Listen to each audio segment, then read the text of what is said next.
DDH TV компаниас хүслээ хэл урамшуулалт аяныг 11-р сарын 17-наас 12-р сарын 31-нд дуустал хугацаанд эхлүүлээд байна. Хүслээ хэл урамшуулал нь тухайн хэрэглэгчийн сонгосон үйлчилгээний төрлөөс хамааран хүслээ хэлэх шатлалтаа эрх үүснэ.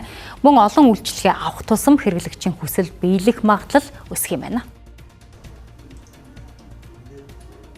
За хүслээ хэл урамшуул маань болохоор энэ жил 2 дахь удаага зохион байгуулагдж байгаа.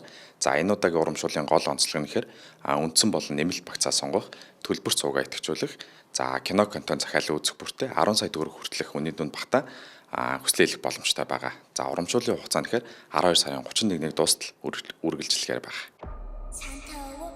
Хүслээ хэл урамшуулалд хамрагдсан хэрэглэгчдийн дундаас 10 сая, 5 сая, 2 сая, 1 сая төгрөгийн хүслийн 4 эздэг 2026 оны 1 сарын 3-нд DDH Live 900 сувг болон DDH Facebook хуудасны шууд дамжуулалтаар тодруулах мэнэ.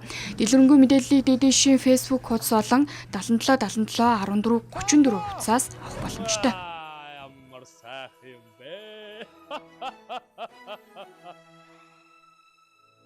DDH